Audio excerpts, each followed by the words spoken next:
में आज तारीख है 16 अगस्त 2026 दिन रविवार। नमस्कार, मैं हूं शिल्पी और स्वागत है आपका हमारे चैनल एमपी खबरों में। आगे बढ़ते हुए हम सबसे पहले नजर डालेंगे आज की हेडलाइंस पर, फिर जानेंगे खबरों को विस्तार से।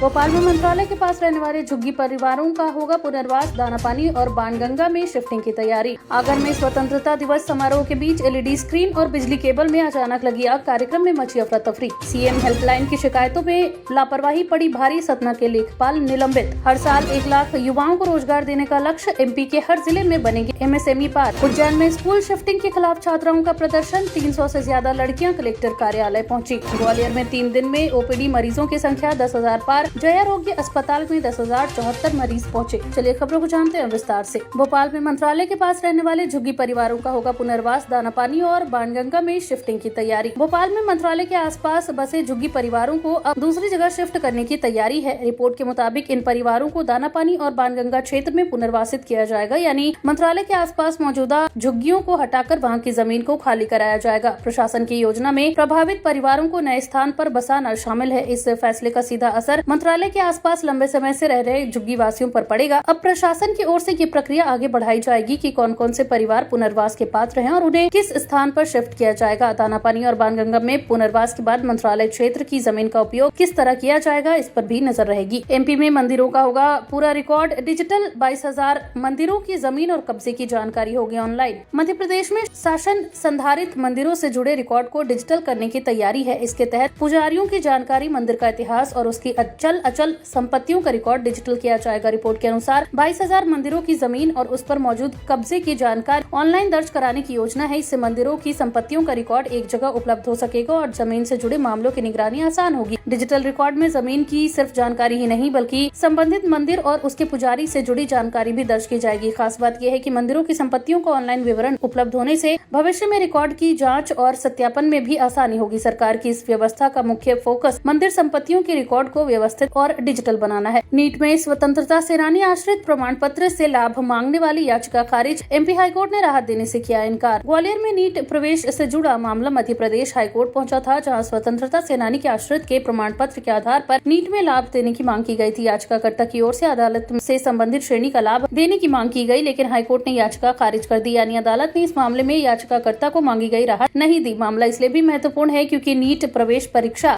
किसी विशेष श्रेणी का लाभ लेने के लिए निर्धारित पात्रता और प्रमाण पत्र की वैधता अहम होती है। हाईकोर्ट के फैसले के बाद इस मामले में संबंधित अभ्यर्थी को अदालत से राहत नहीं मिल सकी। रिपोर्ट के मुताबिक ये फैसला इसी स्वतंत्रता सेनानी आश्रित प्रमाण पत्र के आधार पर नीट में लाभ लेने की मांग से जुड़ा है। आगर में स्वतंत्रता दिवस समारोह के बीच एलईडी स्क्रीन और बिजली केबल में अचानक लगी आग, कार्यक्रम में मची अफरा तफरी। आगर मालवा में स्वतंत्रता दिवस समारोह के दौरान एलईडी स्क्रीन और बिजली केबल में अचानक आग लगने से कार्यक्रम स्थल पर अफरा तफरी मच गई। रिपोर्ट के अनुसार उस समय समारोह में मुख्यमंत्री के संदेश का वाचन किया जा रहा था। इसी दौरान एलईडी स्क्रीन और उससे जुड़े बिजली के केबल में आग दिखाई दी। अचानक आग लगने के बाद वहां मौजूद लोगों में हड़कंप की स्थिति बन गई और सुरक्षा को लेकर तत्काल सतर्कता बरती गई। घटना ने सार्वजनिक कार्यक्रमों में इस्तेमाल होने वाली विद्युत व्यवस्था और उपकरणों की सुरक्षा पर भी सवाल खड़े किए हैं। आग लगने की घटना के बाद स्थिति को संभालने के प्रयास किए गए। समारोह के दौरान हुआ ये हादसा इसलिए भी महत्वपूर्ण है क्योंकि कार्यक्रम में बड़ी संख्या में लोग मौजूद थे और आग के फैलने का खतरा पैदा हो गया था। अवैध खनन से 220 केवी ग्वालियर दतिया बिजली लाइन के 10 टावरों पर मंडराया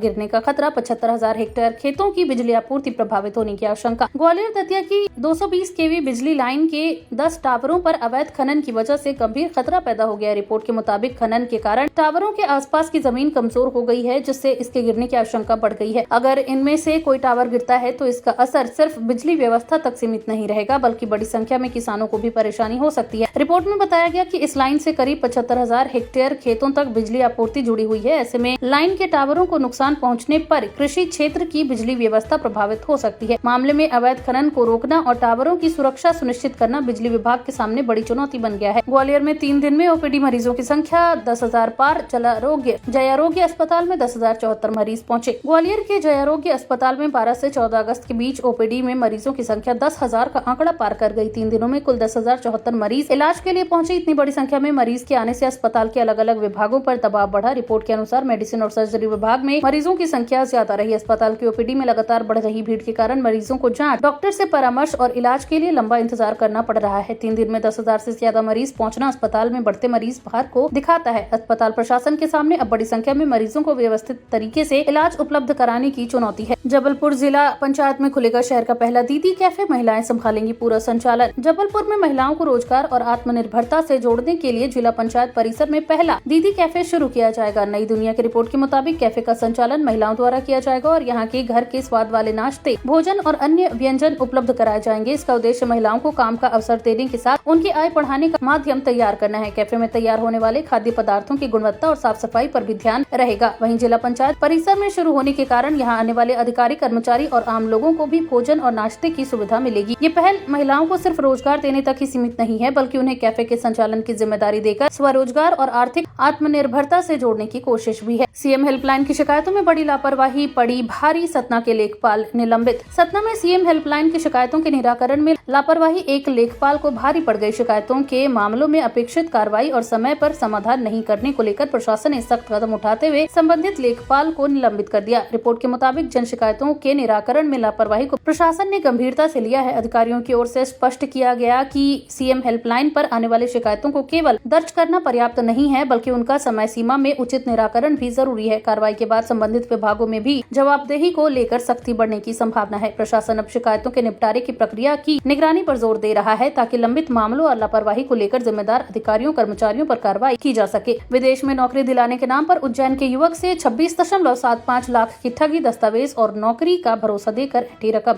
उज्जैन में विदेश में नौकरी दिलाने के नाम पर 26,75,000 रुपए की ठगी का मामला सामने आया है। रिपोर्ट के मुताबिक जितेंद्र नाम के युवक को विदेश में नौकरी दिलाने और उससे जुड़े दस्तावेज तैयार करने का भरोसा दिया गया था। इसी भरोसे में उसे अलग अलग चरणों में बड़ी रकम ले ली गई। पीड़ित ने आरोप लगाया कि पैसे लेने के बावजूद न तो जरूरी दस्तावेज तैयार किए गए और न ही उसे नौकरी का नियुक्ति पत्र मिला। इसके बाद जब उसने अपनी रकम वापस मांगी तो कथित तौर पर उसे टाल दिया गया। मामले की शिकायत के बाद पुलिस ने जांच शुरू कर दी और आरोपी के खिलाफ कार्रवाई की जा रही है। इस मामले में पुलिस अब पैसों के लेन देन और विदेश भेजने के नाम पर किए गए दावों की जाँच कर रही है। उज्जैन में स्कूल शिफ्टिंग के खिलाफ छात्राओं का प्रदर्शन, 300 से ज्यादा लड़कियां कलेक्टर कार्यालय पहुंची। उज्जैन में सरकारी सराफा स्कूल को दाऊदखेड़ी गांव शिफ्ट करने के प्रस्ताव के खिलाफ 300 से ज्यादा छात्राओं ने कलेक्टर कार्यालय पहुंचकर प्रदर्शन किया। प्रस्तावित नई जगह मौजूदा स्कूल से करीब 8 किलोमीटर दूर है। छात्राओं और अभिभावकों ने सुरक्षा, आने जाने की सुविधा और अतिरिक्त खर्च को लेकर आपत्ति जताई। प्रदर्शन के दौरान 2 छात्राएं बेहोश हो गयी, जिन्हें अस्पताल ले जाया गया। ये मामला सिर्फ सराफा स्कूल तक ही सीमित नहीं है। सिंहस्थ महापर्व 2028 की तैयारियों के कारण महाकाल मंदिर के आसपास करीब 6 सरकारी स्कूलों को दाऊदखेड़ी शिफ्ट करने का प्रस्ताव है। इससे लगभग 2500 से 2600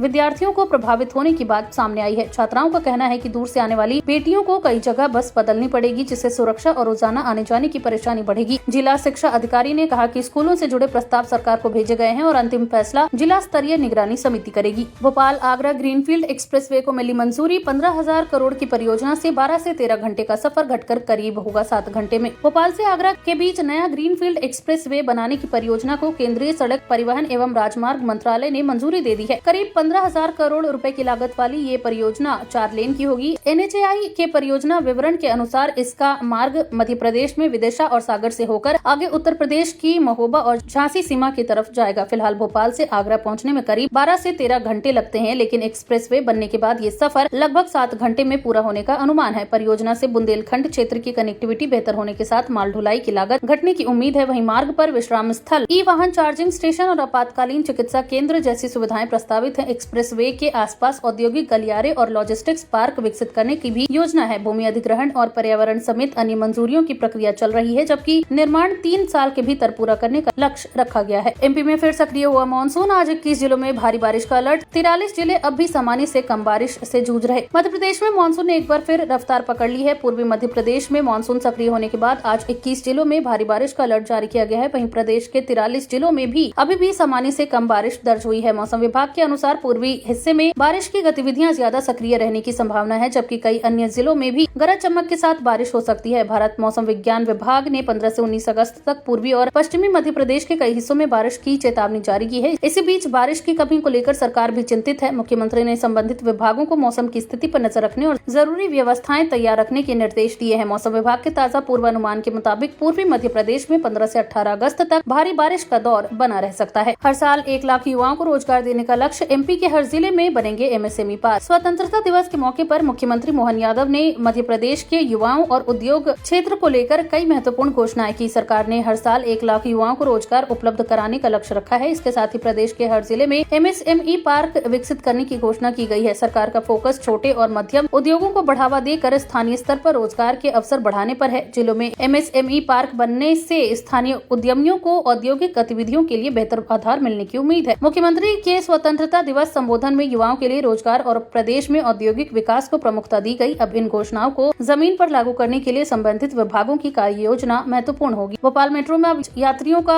घटेगा इंतजार। 17 अगस्त से हर 15 मिनट में मिलेगी ट्रेनें। नई समय सारणी में दोनों दिशाओं में 62 फेरे। भोपाल मेट्रो यात्रियों के लिए 17 अगस्त 2026 से नई समय सारणी लागू होने जा रही है। इसके बाद मेट्रो हर 15 मिनट के अंतराल पर उपलब्ध होगी, जिससे यात्रियों को ट्रेन के लिए लंबे समय तक इंतजार नहीं करना पड़ेगा। नई व्यवस्था सप्ताह के सभी दिनों में लागू होगी। वहीं सोमवार से शनिवार तक सुभाष नगर स्टेशन से पहली मेट्रो सुबह 11:30 बजे, जबकि एम्स स्टेशन से पहली मेट्रो दोपहर 12 बजे रवाना होगी। इस दौरान सेवा शाम तक चलेगी। सुभाष नगर से अंतिम मेट्रो 7 बजे और एम्स से अंतिम मेट्रो 7:30 बजे रवाना होगी। दोनों दिशाओं को मिलाकर रोजाना 62 फेरे लगाए जाएंगे। ये बदलाव यात्रियों की संख्या और उनकी जरूरतों के अध्ययन के बाद किया गया है। तो ये थी आज की तमाम ताजा अपडेट्स। ऐसी और खबरों को जानने के लिए बने रहिए हमारे चैनल MP खबर के साथ। धन्यवाद।